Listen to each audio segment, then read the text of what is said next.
Sakit, tanda Allah mencintai hambanya. Memang betul, tidak ada yang menginginkan jadi sakit. Tapi dalam Islam, seperti kita tahu, ada banyak hal yang tersembunyi di balik kondisi itu. Kalau kita tahu sebenarnya tak ada alasan untuk sedih dan mengeluh saat kita sakit, karena sebenarnya itu adalah kasih sayang Allah pada kita. Kita mengeluh saat sakit karena kita tak tahu rahasianya. Sakit, dalam bentuknya yang lain, itu harus disyukuri karena itu adalah bukti kasih sayang Allah pada kita.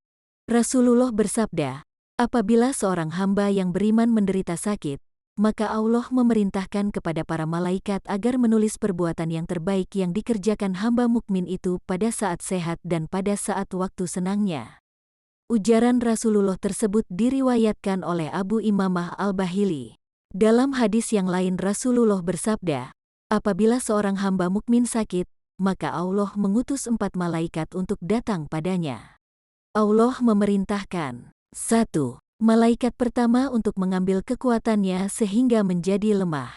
2. Malaikat kedua untuk mengambil rasa lezatnya makanan dari mulutnya. 3. Malaikat ketiga untuk mengambil cahaya terang di wajahnya sehingga berubahlah wajah si sakit menjadi pucat pasi. 4. Malaikat keempat untuk mengambil semua dosanya, maka berubahlah si sakit menjadi suci dari dosa.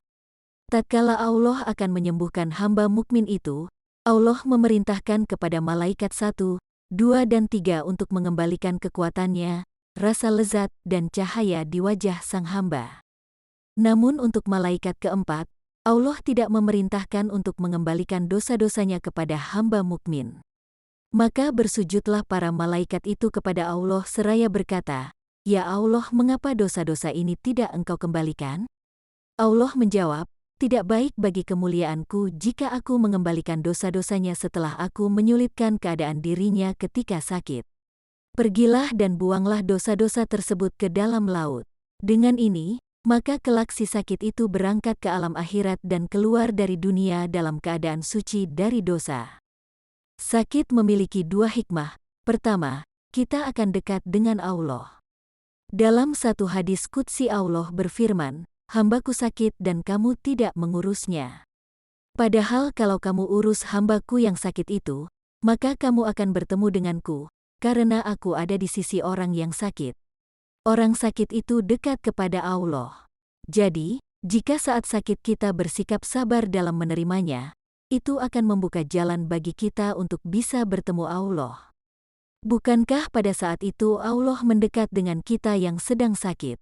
Hikmah sakit yang kedua ialah, dengan memberi sakit adalah cara Allah untuk menghapus dosa-dosa kita.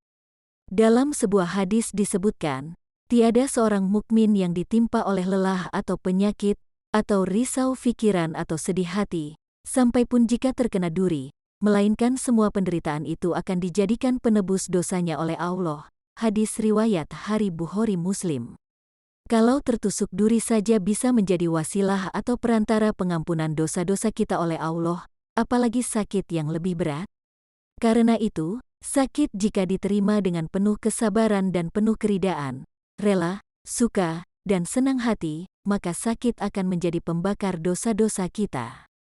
Masya Allah. Tetaplah jaga hati untuk selalu sabar dan husnuzon, berbaik sangka, kepada Allah, karena seburuk-buruk perilaku adalah berburuk sangka kepada Allah. Karena tubuh kita adalah milik Allah, bukan milik kita. Kalau Allah mau membuat penyakit pada diri kita, sehebat apapun diri kita tetap sakit. Allah berkuasa terhadap diri kita dan Allah mudah berbuat apa saja. Ingatlah bahwa Allah tidak membebani seseorang kecuali sesuai dengan kesanggupannya. Allah yang paling tahu kita dan paling mencintai kita, hambanya. Wallahu a'lam bishawab. Semoga bermanfaat. Jangan lupa subscribe channel Mutiara Hikmah. Terima kasih.